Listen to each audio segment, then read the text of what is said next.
TV 20 Kannada ವಾಹಿನಿಗೆ ಸ್ವಾಗತ.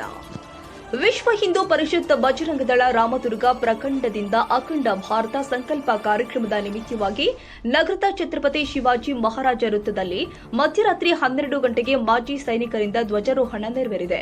ಪರಿಷತ್ ಕೊಟ್ಟ ಕರೆಗೆ ರಾಮದುರ್ಗ ನಗರದ ಸುಮಾರು 11 ದೇವಸ್ಥಾನದಲ್ಲಿ ಅರ್ಚನೆ ಮಾಡಿಸಿಕೊಂಡು ಆಯಾ ಓಣಿಗಳಿಂದ ಮಾತೆಯರು, ತರುಣರು ಹಾಗೂ ಹಿರಿಯರು ಪಂಚಿನ ಮೆರವಣಿಗೆಯ ಮೂಲಕ ತ್ರಿವರ್ಣ ಧ್ವಜವನ್ನ ಹಿಡಿದುಕೊಂಡು ತಾಯಿ ಭಾರತಿಗೆ ಜಯವಾಗ್ಲಿ, ಭಾರತ್ ಮಾತಾ ಕಿ ಜೈ ಎಂಬ ಉದ್ಘೋಷಗಳೊಂದಿಗೆ ಕಾಲ್ನಡಿಗೆ ಮೂಲಕ ಕಾರ್ಯಕ್ರಮದ ಸ್ಥಳ ತಲುಪಿದ್ದಾರೆ. ಇನ್ನು ಪತಂಜಲಿ ಯೋಗ ಸಮಿತಿ ಶಿಕ್ಷಕರು ಆದ ಶ್ರೀ ರೇವಪ್ಪ ಕೋಟೂರ್ ಶಿವಾಜಿ ಮಹಾರಾಜರ ಪುತ್ಥಳಿಗೆ ಮಾಲಾರ್ಪಣೆ ಮಾಡುವುದರ ಮೂಲಕ ಕಾರ್ಯಕ್ರಮ ಉದ್ಘಾಟಿಸಿದರು.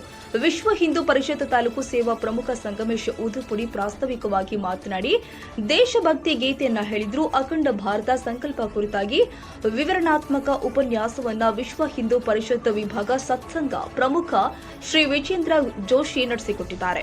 ಇನ್ನು ತಾಲೂಕು ಪ್ರಖಂಡದ ಅಧ್ಯಕ್ಷ ಶ್ರೀ ಪ್ರಕಾಶ್ ಸುಳಿಬಾವಿ ವಂದಿಸಿದ್ರು. ಕಾರ್ಯಕ್ರಮದಲ್ಲಿ ಅಖಿಲ ಕರ್ನಾಟಕ ಮಾಜಿ ಸೈನಿಕರ ಸಂಘದ ಅಧ್ಯಕ್ಷ ಶ್ರೀ ಶೇಷಪ್ಪ ಪೋತಿರೆಡ್ಡಿ ಹಾಗೂ ಎಲ್ಲ ಪದಾಧಿಕಾರಿಗಳು ಉಪಸ್ಥಿತರಿದ್ದರು.